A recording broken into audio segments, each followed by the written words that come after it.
Bonjour à tous, bienvenue, c'est Angie. On se retrouve pour une présentation d'oracle. Aujourd'hui, c'est un oracle auto-édité qui s'appelle la Quebrada, du même nom que son auteur. Donc, c'est un oracle très intuitif qui comporte 56 cartes et qui peut être utilisé plutôt pour la prédiction, mais que vous pouvez également utiliser en guidance. Vous pouvez l'utiliser pour tous les domaines de votre vie, hein, pour le sentimental, le travail, les finances, les projets.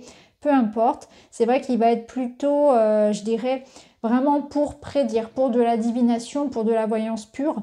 Mais après, c'est un petit peu, les oracles, c'est toujours un petit peu selon la canalisation aussi qu'on peut en avoir, qu'on peut en recevoir. On peut tout à fait l'utiliser pour une guidance. Alors, il arrive dans une petite talkbox comme ça. Alors, je vous mettrai en barre d'infos le lien vers le site du créateur pour que vous puissiez retrouver son site si vous souhaitez vous le procurer.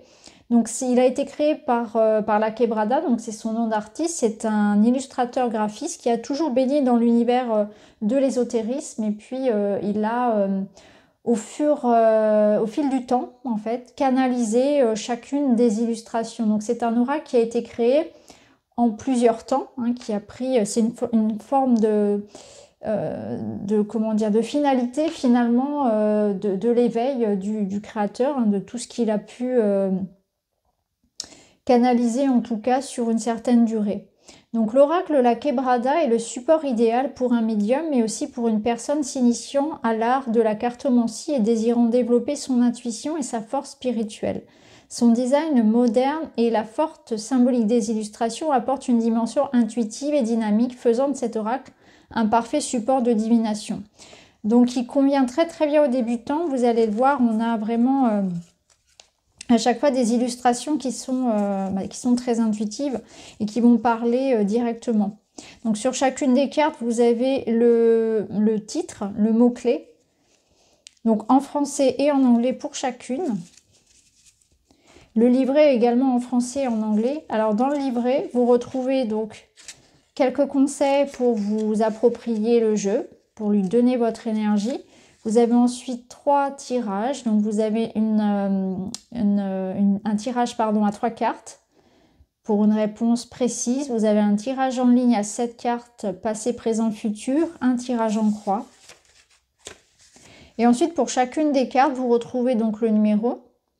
Et ensuite, vous avez des mots-clés et des associations avec d'autres cartes pour avoir une lecture. Donc ça, c'est intéressant. C'est quelque chose qu'on ne retrouve pas dans chaque livret. Donc je trouvais que c'était un petit plus. Donc par exemple, pour la carte de la patience, la carte 1, vous avez carte symbolisant le temps, le futur, le long terme. Donc patience plus naissance, un heureux événement tardif. Patience plus soleil, une réussite dans le temps. Donc c'est intéressant, je trouve, d'avoir ce petit plus avec des associations. C'est toujours appréciable. Donc là, vous avez ceci donc pour les 56 cartes et donc la version en anglais. Alors, au niveau de la taille, il est, je dirais, un format un petit peu plus petit que celui du tarot. Les tranches sont standards, sont normales. Et il se mélange très très bien. C'est vraiment un jeu qui est agréable. Je trouve qu'il est bien pour les petites mains. Et il se mélange facilement. Les cartes se mélangent bien, donc il est agréable à utiliser, à brasser. Après, au niveau de la lecture et du tirage, c'est un oracle qu'on va, en tout cas que moi, je vais principalement utiliser pour de la prédiction.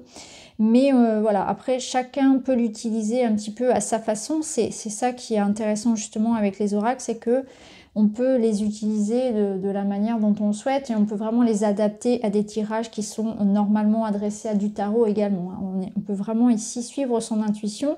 Ce qui est important, c'est aussi que l'image, le mot-clé vont déclencher chez chacun une canalisation, un message qui va lui être propre et qui va varier suivant la question et suivant le moment où on fait le tirage. Donc il n'y a jamais d'enfermement vis-à-vis d'une carte en réalité. Donc voilà pour la petite présentation. Donc ce qu'on va faire, c'est que maintenant, on va aller regarder toutes les cartes.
Alors maintenant, je vous invite à réfléchir à une question, à une situation, et on va aller voir le message qu'on peut recevoir de l'oracle, la Quebrada, en toute synchronicité. On a la carte de la dispute, donc là on voit qu'il y a un conflit. Il y a quelque chose sur lequel on n'est pas d'accord. Ça peut être un conflit avec une personne extérieure, ça peut être aussi un conflit intérieur, des doutes, de la confusion. Et nous avons la carte de l'amitié. Je vais en remettre une troisième quand même pour compléter. On va faire comme une phrase.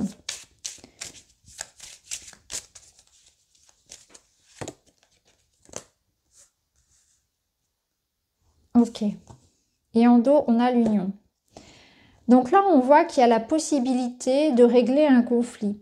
Que à partir du moment où les deux personnes se mettent en accord, se parlent, sont dans une démarche sincère et honnête, parce qu'avec l'amitié, je ressens vraiment ça, de la sincérité, quelque chose qui vient du cœur. Et d'ailleurs, on a le cœur sur la carte de la naissance. Il y a la possibilité ici de se mettre d'accord. Donc je vois que soit il y a quelque chose qui vous réconcilie à quelqu'un, la possibilité de trouver un compromis, de retrouver peut-être un point de départ pour se retrouver, pour se mettre d'accord, pour trouver des compromis, pour s'engager tout simplement. Hein. Ou bien c'est quelque chose en vous, à partir du moment où vous allez prendre conscience peut-être de qui vous êtes, vous reconnecter à votre confiance en vous, ça va être le point de départ d'un nouveau cycle, ça va être le point de départ d'un engagement vis-à-vis de vous. Donc là, on voit qu'on va dépasser un conflit, qu'il soit intérieur ou lié à une personne, pour aller vers quelque chose, vers un nouveau cycle, un nouveau départ, complètement aligné à soi, en adéquation avec ses valeurs. Alors peut-être que dans une relation, dans une situation, vous avez l'impression de ne pas être complètement... que les choses que vous faites, que vous... Alors ça peut être un travail par exemple, que rien n'est en accord avec vous-même, avec vos valeurs, avec votre éthique, que vous faites les choses parce qu'il faut les faire, que ça ne résonne pas pour vous. Ça peut vous parler ici vraiment d'avoir un sentiment de devoir peut-être porter un masque, de ne pas pouvoir être vous-même. Vous êtes coincé dans quelque chose comme ça. Là, on vous dit qu'il faut vous reconnecter à vous-même, à ce qui est juste pour vous, à vos valeurs, avoir confiance aussi en vous parce que vous avez la possibilité de vous détacher de ça, de vous faire confiance et d'avancer. Il y a peut-être une question, un choix que vous devez faire aussi et vous n'arrivez pas à vous décider.